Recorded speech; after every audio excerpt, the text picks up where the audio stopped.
do need to move on to my next breaking. Do stay with us as we turn to our next story and we move over to some breaking news coming in from Kuwait, where smoke was seen rising from the US Embassy compound in Kuwait City amid rising tensions.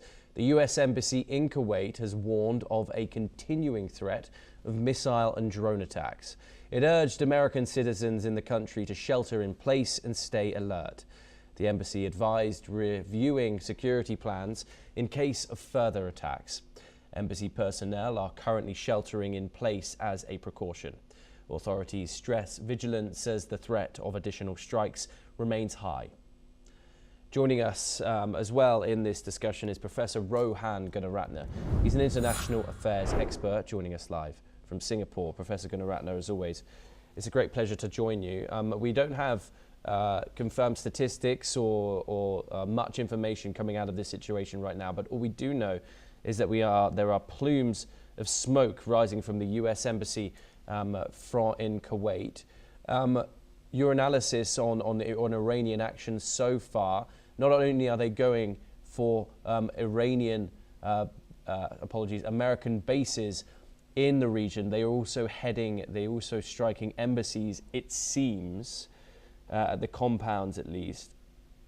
What do you, and what's your analysis on the way that the Iranians are conducting themselves? What it seems like is that these embassies are in central Kuwait. Is this calculated in the risks that the Iranians are taking in terms of their Gulf relations here? Thomas, you are very right that the Iranian Revolutionary Guard Corps that controls the missile and the fissile arsenal, they have decided to use the missile component. And these missiles are not only targeting US military bases, it is also targeting other US government entities. We have also seen that civilian targets are also within their target range. If you look at the attacks the Iranian regime has mounted in the last 24 hours, they have also hit a number of hotels and a number of airports, including in UAE, in Jordan, in Saudi Arabia, in Bahrain, and also, as you mentioned, now in Kuwait. So what is important to understand is that the Gulf countries are no longer going to ask the Americans to have a ceasefire. They will support the fight against Iran. Iran, this is the end of the Iranian regime because they have no international support. They have no support from the Gulf or other countries in the Middle East. And also, increasingly, their own population is turning against the regime in Iran. Professor Gunaratne, stay with us. Thank you very much for joining. As we turn over to our next story, we have words coming from Iranian officials up next. Iran's security chief, Ali Larijani, has said Tehran will not negotiate with the United States. He denied reports claiming Iran sought to return to talks through Oman. The Larijani criticized US President Donald Trump, accusing him of leading the region into chaos. He said Trump has sacrificed American troops for Israel's interests, calling it empty illusions. The remarks come amid a joint US-Israeli campaign that killed senior Iranian officials, including the supreme leader. Tehran has retaliated with drone and missile strikes across Gulf countries, leaving US service members dead and wounded. Professor Gunaratne, I want to come back to you on this point. The fact of the matter is that as the crow flies, Tehran is around, well, over 10,000 kilometers away from Washington. A lot of people here are questioning what are truly the American interests when it comes to this conflict. A recent poll coming from Reuters and Ipsos have said that only 25% of the American public support this military action which Donald Trump has taken. Do you think that launching this war is in American interest?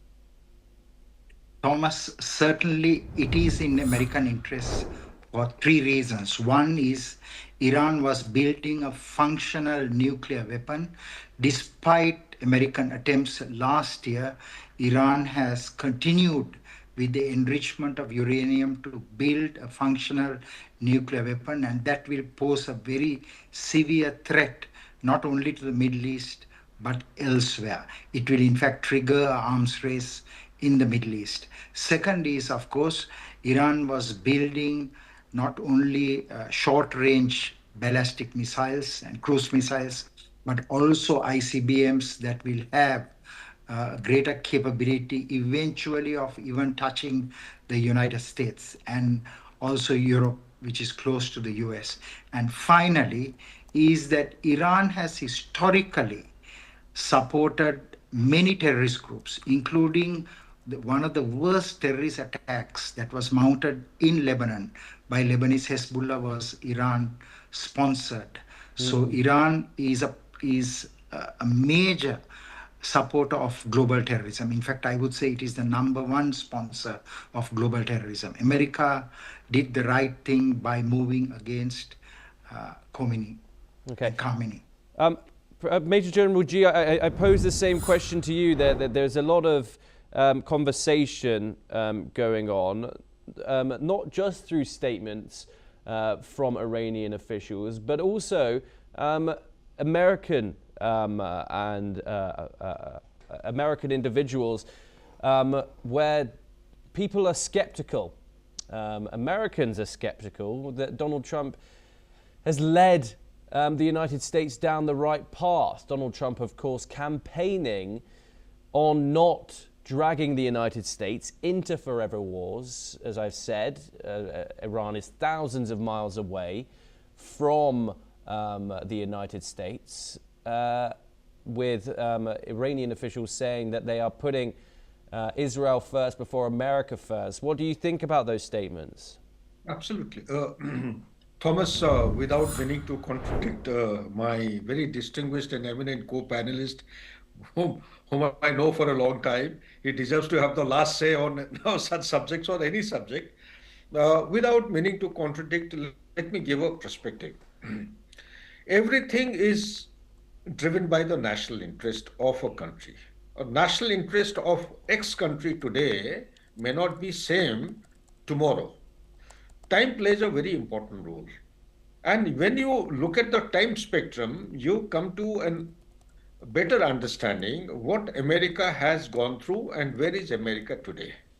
The need of or the necessity for America today may not be a necessity tomorrow, it may be a luxury. So what I am coming to is that as on today, America has to consolidate and look inwards. There are greater challenges within America than objectives which are 10,000, 16,000 kilometers away.